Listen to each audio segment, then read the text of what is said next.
mercado regularizado. Olha, informação importante, se a greve terminasse hoje, de 5 a 7 dias, então até sábado, domingo que vem, para voltar ao normal. Então esse já é um impacto que a gente entende na vida do brasileiro. O Renato Lombardi, que está com a gente nesse plantão do jornalismo da Record, tem uma pergunta. Presidente, eu queria que o senhor explicasse, o senhor acabou de falar que os postos aqui no estado de São Paulo não receberam uma gota sequer de combustível durante o dia de hoje. Esse combustível que ainda está sendo vendido em poucos postos, mas com preços absurdos, como é que aconteceu? Os postos fecharam dizendo que não tinham e agora reabriram para poder vender e ganhar muito dinheiro em cima do usuário? Bom, eu diria que algumas possibilidades que você vê pode processo. Fechou para vender mais caro. Isso que é caso de polícia, isso é caso de PROCON, é caso de DECOM, é coisa de polícia. Isso aí não é o normal do mercado e nós não aceitamos isso como normal.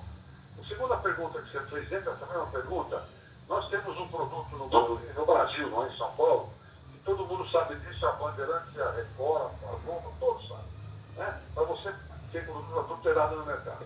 Então, esses produtos estão sendo vendidos hoje, das bases não vieram. Isso é de certeza, porque as bases não entregaram nem uma gota. Então, da onde veio esse produto, quem está vendendo devia explicar para o consumidor ou para a polícia de onde ele está trazendo esse produto.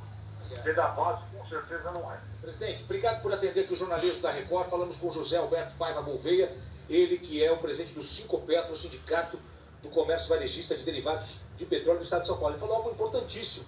Muito cuidado com o posto que aparece agora. Oh, chegou aqui um tanque. Muito cuidado, porque ele está dizendo que, infelizmente, existem pessoas maldosas com o objetivo lucro, que estão agora abastecendo postos com gasolina totalmente adulterada, que você vai colocar no seu carro e vai danificar o seu carro. O prejuízo vai ser muito maior daqui a alguns dias, quando você vai gastar numa oficina para consertar o veículo. É que isso é caso de polícia, como disse ele. Está na hora da polícia também entrar nesse assunto, viu, Betinho? Olha, a reportagem que acaba de chegar eu mostro para você. Ainda falando sobre a falta de combustível, tem prejudicado inclusive o atendimento em hospitais. E pacientes que fazem hemodiálise aguardam o fim da greve para retomar a rotina do tratamento. Vamos ver.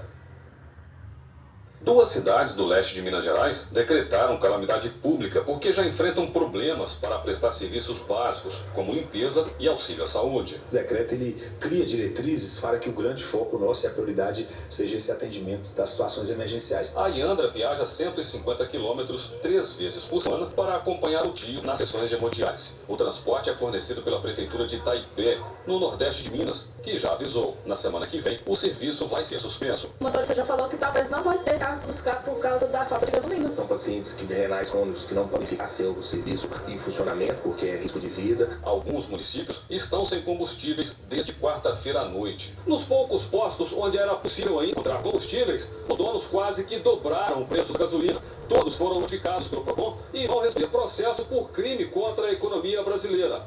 E ainda tiveram que fechar as portas. O Ministério Público informou que, se for preciso, vai pedir ajuda federal para as cidades não ficarem sem combustíveis. A gente está vendo aí pelo país várias agressões a caminhoneiros, depredações aos caminhões. Alguns caminhões transportando combustíveis para atender as polícias militar e civil em Minas Gerais e as prefeituras estão saindo das distribuidoras escoltados. Enquanto isso, a população enfrenta o desabastecimento. Pensa o seguinte, nós temos que entender que nós somos um todo. Tudo que acontece no mundo e no Brasil diz respeito também. Em Governador Valadares, o funcionamento da SEASA foi suspenso. Há pouca mercadoria, então o preço disparou. Os reflexos da greve atingem hospitais e postos de saúde por todo o Brasil, não só em algumas regiões. Cirurgias foram canceladas e materiais básicos acabaram. A principal preocupação é que não falte oxigênio para os pacientes. O maior hospital da região metropolitana de Curitiba suspendeu todas as cirurgias programadas. Só casos graves de emergência estão sendo atendidos. Neste momento, a UTI está lotada. A principal preocupação é de não faltar oxigênio para os pacientes. Num caminhão escoltado por policiais, trouxe uma nova carga para repor o gás. No interior do Paraná, a cena se repete. Só a escolta desse caminhão de oxigênio garantiu que a Santa Casa de Maringá não fechasse as portas. Em Florianópolis, Santa Catarina, pacientes que fazem hemodiálise podem ficar sem o tratamento. No Rio de Janeiro, também encontramos uma situação parecida. Everaldo faz hemodiálise há 31 anos, 4 vezes por semana, durante 4 horas. Ele foi avisado que, por causa da greve, o tempo do tratamento vai ser diminuído. Eu só vou poder fazer 3 horas, mas na terça-feira, se continuar esta greve, não tem como eu dialisar. E eu necessito da hemodiálise para sobreviver.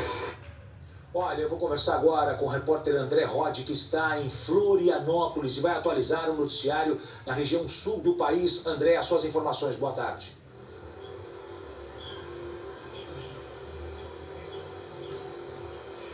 Boa tarde. Aqui em Santa Catarina existem neste momento 142 bloqueios nas estradas e pouquíssimos postos têm combustível para vender. Neste aqui onde nós estamos, no centro de Florianópolis, ainda tem uma pequena movimentação, mas é por conta dos carros movidos a gás natural. A gente já percebe uma redução do movimento nas ruas. As pessoas evitam sair de casa para não gastar gasolina. Os ônibus circulam normalmente aqui em Florianópolis, mas em horários reduzidos, em escala de fim de semana.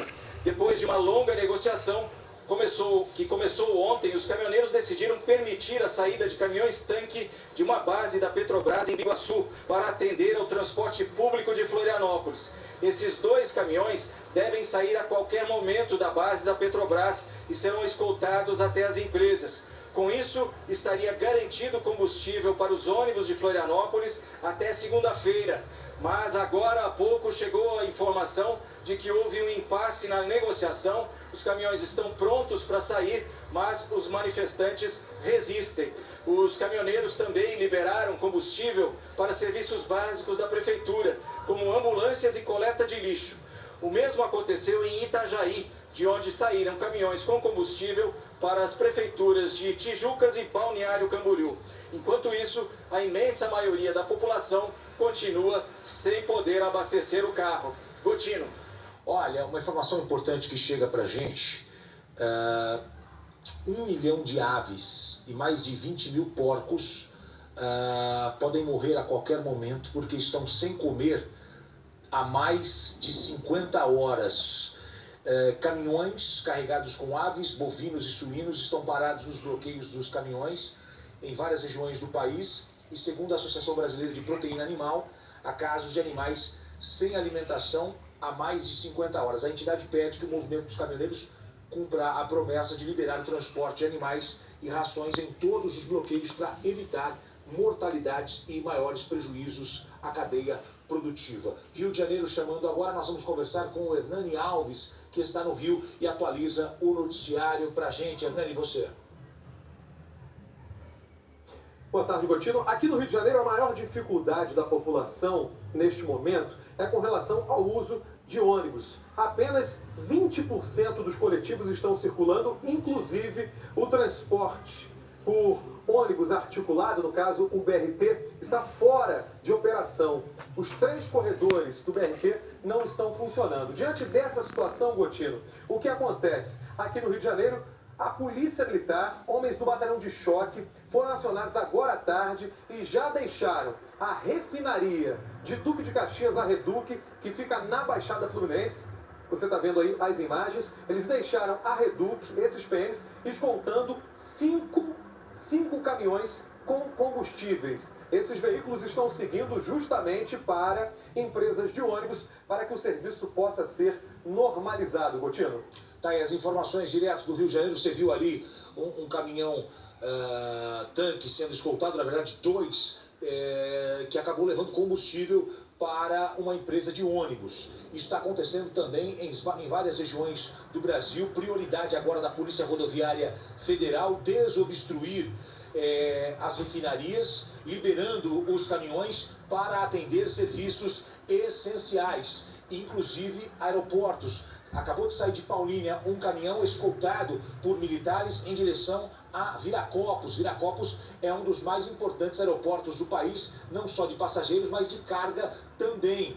E o Porto de Santos, por exemplo, também sofrendo com isso, porque já não tem mais onde acumular containers que vão chegando com os navios nos últimos dias. A mercadoria que está sendo para exportada também está paralisada completamente. Agora, no caso específico das refinarias, existem os bloqueios dos caminhoneiros, mas existe também uma orientação para os próprios caminhoneiros de que não haja um choque. Então, o que está acontecendo? Existe um diálogo ali, as Forças Armadas estão escoltando, a Polícia Militar está escoltando os caminhões-tanques, e o diálogo existe para a saída desses caminhões das refinarias, para a entrada exatamente para saber para onde vai, para a prefeitura, ou vai para a parte de transporte coletivo, ou vai para um hospital.